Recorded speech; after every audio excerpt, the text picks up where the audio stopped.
Bom, galera, vamos seguir aqui com o nosso laboratório. Esse é o Lab 13 e a gente vai falar um pouquinho sobre o SPF V2.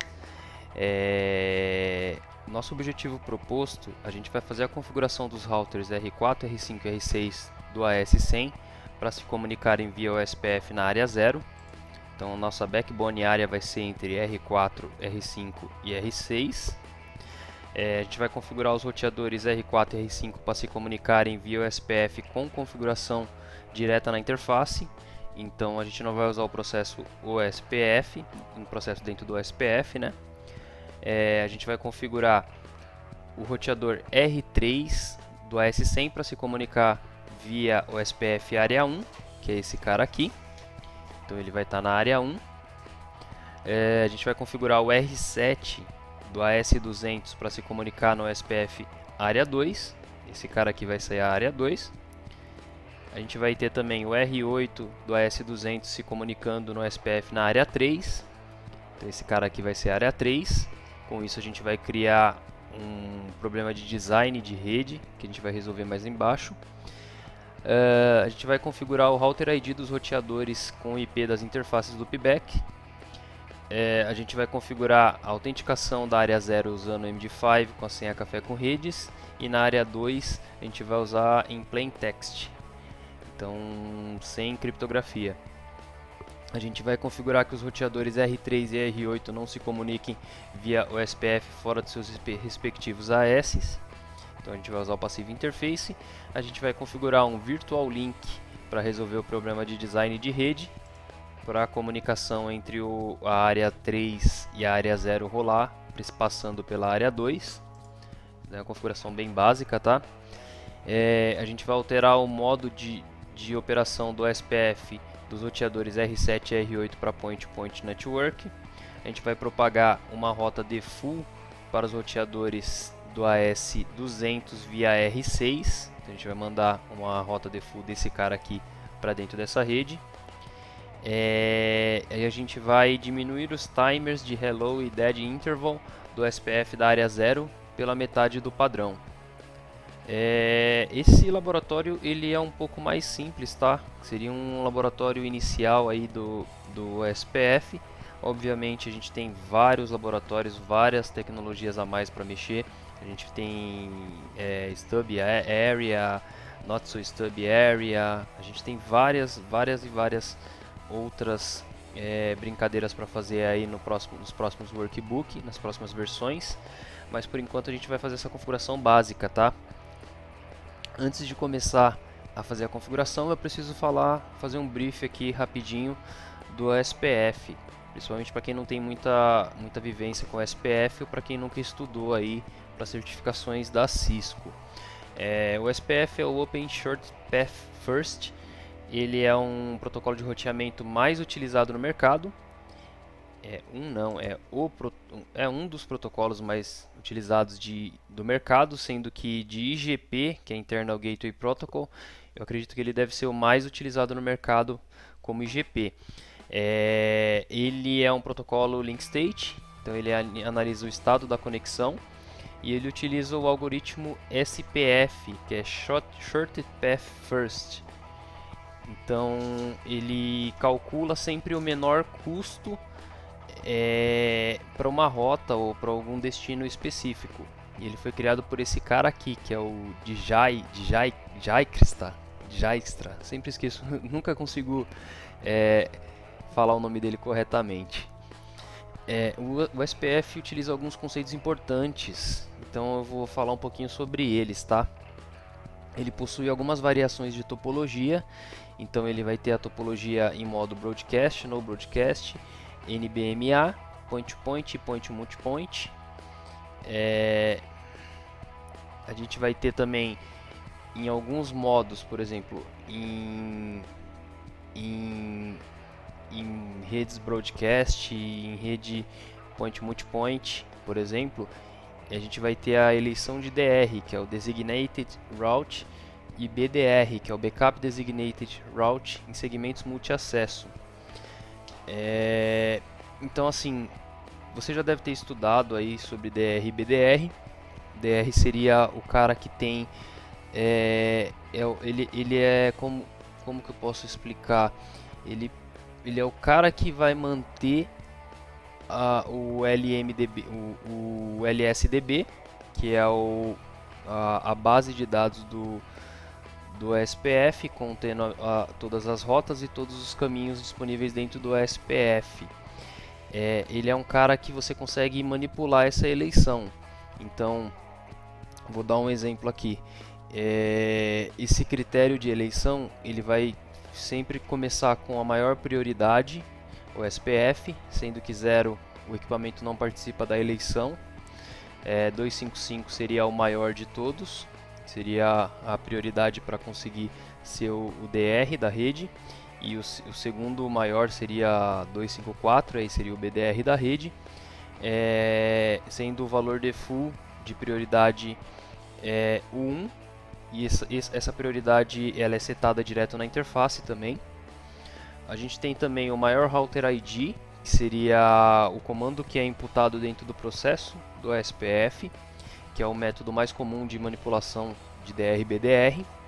Inclusive, se vocês forem adicionar o SPF dentro de uma rede hub spoke ou de uma DMVPN, por exemplo, você precisa manipular, que é uma questão de design de rede, para que o hub seja o DR e que você não deixe e que você coloque um segundo hub ou sei lá, um cara que não fique com a sua rede de DR um dos spokes, entendeu? Você precisa tirar os spokes dessa eleição, colocando a prioridade 0 neles e colocando a maior prioridade para o hub. É importante, tá, galera? Depois ele vai utilizar aqui o maior endereço de loopback e depois o maior IP configurado nas interfaces, sendo que as interfaces têm que estar up para participar dessa eleição. O SPF ele vai utilizar o endereço multicast 255.0.0.5 para os roteadores normais, áreas convencionais, e 224.0.0.6 para DR/BDR. O SPF utiliza uma troca de LSAs, que é o Link State Advertisement, para realizar sua data, para poder manter e para fazer troca de comunicação, para poder gerenciar o seu LSDB, que é o Link State Database. Então, esse LSDB ele é atualizado entre todos os roteadores e assim ele faz toda vez que o roteador ele entra, ele forma uma adjacência, ele vai fazer essa troca de database. Ele vai falar assim, pô, a minha database eu tenho essa rota específica aqui, então eu vou mandar um update para você. Isso, se você falar isso falando para ambientes multiacesso, né? Ele vai conversar com o DR da rede e ele vai enviar um update para dentro desse DR, informando que ele tem uma interface com um caminho, um custo específico para esse caminho, né? Para esse path, para essa rota. Então, para poder fazer essa comunicação, ele vai utilizar aí alguns LSAs. É importante a gente saber um pouquinho sobre os LSAs. Então a gente vai ter lá o tipo 1, que é o router SLA. SLA não, desculpa, LSA. Ele é gerado pelos roteadores da mesma área e em que ele vai listar todas as interfaces que estão participando do processo SPF dentro dessa área, e ele vai mandar também os seus router IDs para informar, para poder fazer a eleição de quem vai ser o DR/BDR, ou para poder manter essa adjacência em si. Depois a gente vai ter o Type 2, que é o LSA, que ele só é gerado pelo DR. Ele possui o router ID do DR e ele informa todos os roteadores que estão conectados com o DR, nesse caso aqui. Beleza? A gente vai ter o Type 3, que é o Summary LSA. Ele é gerado pelo ABR e é propagado nas áreas em que ele está conectado. Por exemplo, se a gente tiver um ABR dentro da área 1, ele vai injetar o LSA tipo 3 na área 0, informando os prefixos de rede, informando os prefixos e as redes que eles precisam, informando para os roteadores da área 0 quais são os prefixos e redes que ele possui, e também que eles precisam passar por esse ABR para poder chegar nessas redes de destino. esse summary aí não quer dizer que ele está sumarizando nada, tá, galera? Ele só está simplificando para a área 0, informando que ele é o caminho. É mais ou menos Jesus da vida. Ele fala: eu sou o caminho e venha comigo. LSA Type 4, que é o Summary ASBR LSA. Ele é gerado pelo ASBR para os outros roteadores encontrá-lo na rede. Ele possui o ID do ASBR no anúncio. Aí a gente tem o LSA Type 5, que é o Autonomous System External LSA.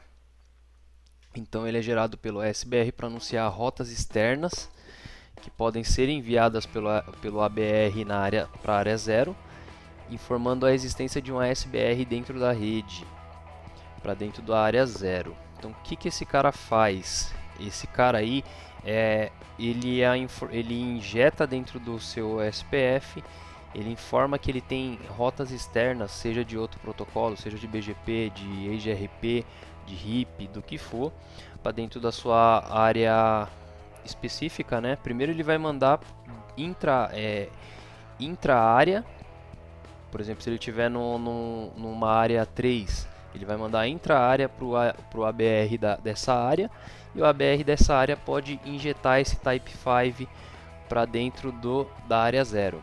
Não sei se vai ficar muito claro, mas vou dar um exemplo aqui dentro. Por exemplo, digamos que o R6 seja um ASBR e está fechando o BGP com R7. E aqui eu tenho uma área 0 entre esses caras aqui. Aliás, não vai ficar muito legal se eu falar dessa forma. Mas digamos que o R6 ele seja um ASBR. E aí aqui ele está falando com todo mundo dentro da área 3, mais ou menos. E eu preciso que o R3 informe para o R2 que está na área 0 que existe um ASBR. Então o R6 vai mandar um LSA Type 1 para todo mundo aqui dentro, informando que ele é um ASBR.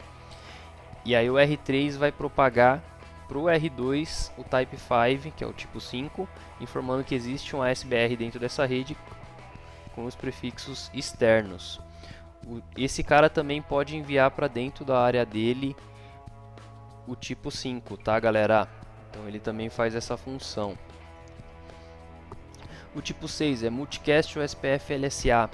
Ele não é suportado pela Cisco e também não é muito utilizado, que é o Multicast USPF LSA mesmo.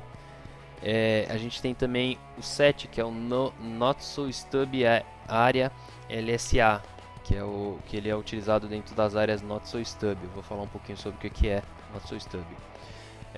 O tipo 8 é um External LSA for BGP. Então ele é um LSA que não foi padronizado, né? Ele seria utilizado para as operadoras, mas nunca foi padronizado e também não é utilizado. E aí a gente tem o tipo 9, tipo 10 e tipo 11, que são criados para futuros projetos aí, para estudos futuros. A gente precisa falar um pouquinho sobre as áreas aqui, já que eu entrei no tema do Not So Stub. Então a gente vai ter aqui também as áreas chamadas Stub, que aí ela não permite a entrada dos tipos 4 e 5, ou seja, nada que é externo. E o ABR vai injetar uma rota default para dentro dessa área. Fica com isso na cabeça, tá? Isso é questão de prova do CCNP. A área Totally Stub, ela não permite nem os LSAs tipo 4 e tipo 5 e nem do tipo 3 também. E aí o ABR divulga também a rota default para dentro dessa área. Então ela é totalmente isolada, essa área aí. Aí a gente vai ter a área Not So Stub, que ela é parecida com a área Stub, com essa primeira aqui. Só que ela utiliza o LSA Type 7 para poder fazer a comunicação de um ASBR dentro dessa rede. Ela não tem a rota default injetada, tá? Deixa eu matar isso daqui. E aí a gente tem também a área Totally Not So Stub, que essa daí também é parecida com a Not So Stub, com a Totally Stub, na verdade, né, com essa daqui, que ela vai barrar os LSAs 3, 4 e 5. mas ela permite o LSA tipo 7 e permite também rota default. Essas características aí a gente vai poder ver nos laboratórios futuros, tá? A gente vai fazer laboratórios com todos esses tipos de área. Ficaria fácil de demonstrar nesse lab aqui, por exemplo, a gente tornando a área 0 aqui do R7, a área 2 na verdade aqui do R7 como uma área stub ou not so stub, que aí você conseguiria verificar os pacotes passando entre eles, o LSA passando entre o R6 e o R7. Beleza? A gente tem algumas regras que devem ser mantidas para o bom funcionamento do protocolo. Então todas as áreas devem se comunicar diretamente com a área 0, que é a área backbone. E caso não seja possível, a gente tem que utilizar um cara chamado Virtual Link, que é um enlace virtual para poder realizar essa comunicação. Isso daí é como se fosse uma gambiarra que a galera fez para quando a gente não... Vou dar um exemplo. Quando você tinha as operadoras falando SPF, e aí o custo de uma fibra para passar de um equipamento para o outro era muito alto, eles acabaram criando essa gambiarra para poder criar um link virtual passando por cima de uma área, né? Então aqui a gente vai ter o R3, aliás o R8 dentro da área 3, o R7 na área 2 e esse daqui na área 0. Ele vai criar como se fosse uma espécie de link virtual do R8 para se comunicar direto na área 0. O MTU das interfaces tem que ser igual, as interfaces tem que ter também a mesma máscara e a mesma rede, isso é importante, tá? Que senão eles não fecham a adjacência. O protocolo utiliza alguns estados para informar se a adjacência for formada ou não. Então ele vai começar com down, e aí quer dizer que nenhum hello foi recebido. A temp state, que esse estado só é visto quando o roteador envia hellos unicast para o neighbor em ambientes NBMA. A gente tem o init state, quer dizer que o roteador recebeu o primeiro hello do neighbor.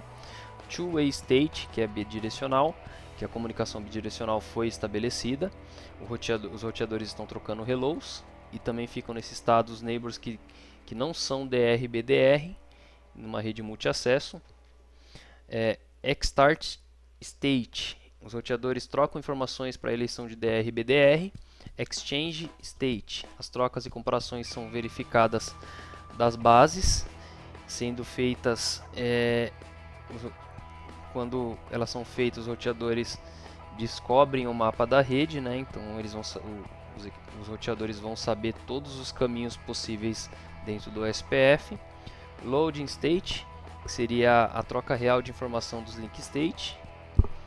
E o full state, que seria a operação normal do SPF com os LSAs sendo trocados e os databases sincronizados. Isso é importantíssimo, tá? A comunicação com o DR e o BDR precisa estar ok, porque o DR e o BDR vai replicar a sua base para todos os roteadores, e todos os roteadores têm que conhecer todos os caminhos disponíveis, todos os custos e a melhor rota para cada destino. A gente vai ter 3 tabelinhas, que é a Neighbor Table, que seria todas as adjacências, todos os neighbors que estão falando dentro do processo OSPF. A gente vai ter a RIB, que seria o melhor caminho, o melhor destino para a rede específica. E também a gente vai ter a Topology Base, que é o mapa completo da rede OSPF, tá, galera? Essa tabela aí do mapa completo e do melhor caminho, ele é disponibilizado e sincronizado pelo DR para todos os roteadores da rede, tá bom? Vamos falar um pouquinho sobre os timers. Os timers default em redes broadcast point-to-point, o hello é de 10 em 10 segundos. Em redes NBMA, o hello é de 30 segundos, sendo que o dead timer interval entre eles é de 4 vezes o valor do hello. Então aqui na rede broadcast a gente vai ter aí 40 segundos e na rede NBMA a gente vai ter 120 segundos. o wait time seria o valor igual ao dead time. Outro ponto importante é que os roteadores dentro do SPF são classificados da seguinte forma: internal router. O internal router é aquele roteador que todas as interfaces estão na mesma área. Por exemplo, se eu tivesse uma área completa aqui, ó, entre R3, R4, R5, R6 e o R4 estivesse falando o SPF, o R4 seria um internal router. Backbone router, que seria um internal router dentro da área 0. Por exemplo, se aqui fosse uma área 2, esse cara não seria um backbone router, ele seria só um internal router. Um ABR, que é o Area Border Router, é um equipamento que possui uma ou mais interfaces em uma área diferente da 0. Por exemplo, o R6 se comunicando com a área 2 aqui do R7. Ele é um ABR. O R7 também chega a ser um ABR aqui dentro da área 2. E aí a gente tem o ASBR, que é o Autonomous System Border Router, que é o equipamento que está em um AS diferente e redistribui rotas para dentro da sua área de outros protocolos. Por exemplo, o SPF, BGP, por exemplo, o BGP sendo redistribuído para dentro do SPF, o EGRP sendo redistribuído para dentro do SPF. Beleza? Só um minutinho, já retorno. Bom pessoal, vamos começar aqui a configuração dos equipamentos. Uma das coisas que eu esqueci de falar lá no começo do lab é que as configurações iniciais estão dentro da pastinha OSPF, tá? A gente só tem algumas interfaces que estão configuradas, coisa bem simples, e a gente vai utilizar o R3, R4, R5, R6, R7 e R8 aqui do nosso lab. Beleza? Vamos começar a configuração. Vocês vão verificar que as 5 primeiras tasks aqui do lab são bem simples e bem diretas, né? Sendo que quando a gente for configurar aqui o processo do SPF, o processo ele é localmente válido. Então assim, você pode colocar diversos processos diferentes, tipo processo 1, processo 2, processo 3, que não vai fazer diferença, ele vai formar adjacência do mesmo jeito. E também que a gente utiliza o wildcard mask para dentro do comando network, tá? Isso daí é bem importante, assim como no EGRP. Vamos lá. Obviamente, o que eu falei aqui sobre o processo, o padrão é que a gente utilize o mesmo processo para todos os roteadores, para que você não tenha uma salada de fruta dentro da sua rede, tá? Vamos começar aqui, router OSPF. Você pode ver que você vai ter duas opções aí, que é o SPF V3, que seria em IPv6, e o SPF convencional. A gente vai utilizar o SPF convencional. Network, vamos lá colocar 192.168.100.0. A wildcard mask, que seria 0.0.0.255, e a área que ele vai estar falando. Como a gente falou lá em cima, o R3 ele vai estar falando na área 1. Beleza, a gente vai fazer a mesma coisa para loopback.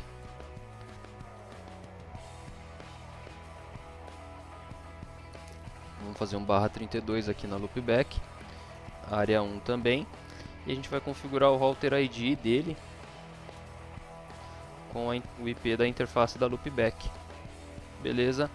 O SPF ele tem várias opções aqui que a gente consegue utilizar.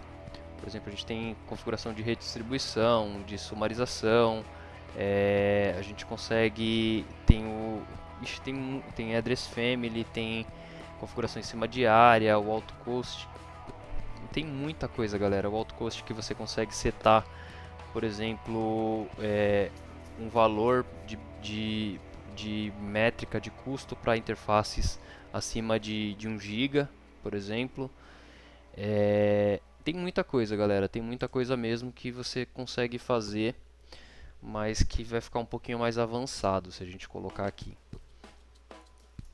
Vamos lá. Beleza, vamos configurar agora o R4. O R4, como a gente pediu na task lá, a gente vai fazer a configuração diretamente na interface, galera.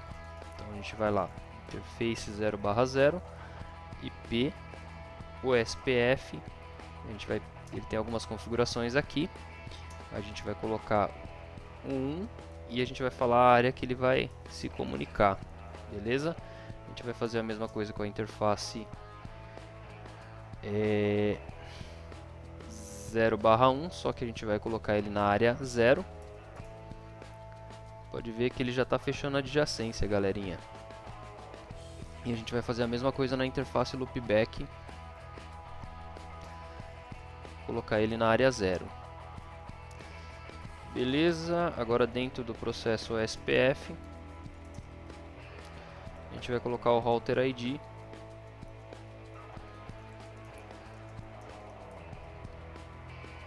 Você pode ver, a gente já fechou a adjacência com o R3, tá? Dá pra você ver aqui, ó, no Show IP Protocol, que a gente está utilizando o processo OSPF1. O router ID tá aqui. Ele é um Area Border Router, um ABR. O máximo de path que ele consegue utilizar é 4. A distância é 110, que é o AD padrão do SPF. E beleza, configurado esse cara aqui. Vamos configurar o R5 também. R5 a mesma configuração. Vamos lá. Interface 0/0, IP OSPF 1 área 1. Aí a gente vem para a interface 0/1. A interface LO0, mesma coisa. Router OSPF 1 área. Opa, beleza. Router ID 5.5. Opa, 5.5.5.5. Beleza. Deixa eu só tirar isso daqui, ó, que eu coloquei errado aqui. Não, tá certo, desculpa. Deixa eu ajustar aqui. Aqui é a área 0 também. Só que ficou faltando essa configuração aqui, ó, router OSPF 1 aqui no R5. Tem alguns itens aí que eu vou ajustando conforme eu vou fazendo alguns labs, tá, galerinha? Então, nem esquentem a cabeça porque a versão final vai ter muita correção ainda. Vamos fazer a mesma coisa com o router 6, router OSPF 1, network 192.168.100. Lembrando que a gente está habilitando as interfaces dessa rede 192.168.100/24 para poder falar o SPF no processo 1, tá, galera? Vamos fazer a mesma coisa com a interface loopback /32 e o router ID 66666. Beleza, configurado. Vamos fazer a configuração no router 7.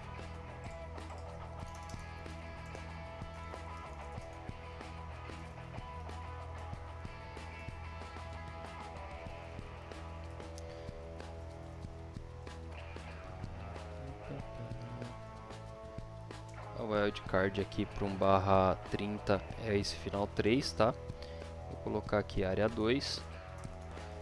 Depois vamos colocar aqui o /32 na área 2 também. Depois vamos colocar um 72.16.00 com a máscara /24. Contém um 0 a mais na área 3. E o router ID vai ser esse. Opa! Esse cara aqui. Beleza. E a mesma coisa no R8. O R8 é até mais simples porque ele só tem uma interface falando SPF. Deixa eu dar um FT. router OSPF1, network 172.16.00, máscara barra 24, na área 3, e a minha loopback na área 3 também, router ID,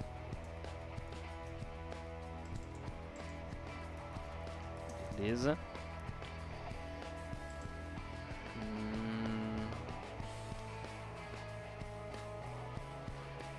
Outro detalhe interessante aqui é que você deve colocar a área que a interface irá participar, tá? Você tem que sempre colocar qual área que ele vai participar. Vamos dar deixa eu só dar uma olhadinha aqui. Deixa eu ver uma coisa, se IP OSPF neighbor. Eu acho que eu não estou fechando via serial. 1/0. Tá, eu acho que eu não estou fechando aqui. Eu esqueci de colocar um comandinho aqui dentro do OSPF.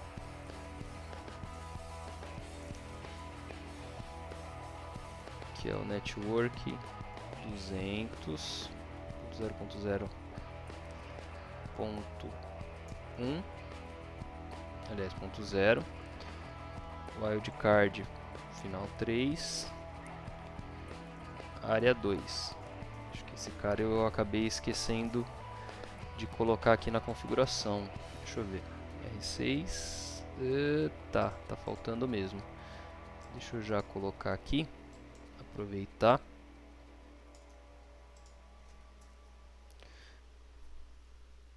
Beleza, agora ele já está com IP OSPF neighbor. Fechou. Vamos dar uma olhadinha aqui no OSPF database do R3 e vamos comparar com a do R6, galerinha.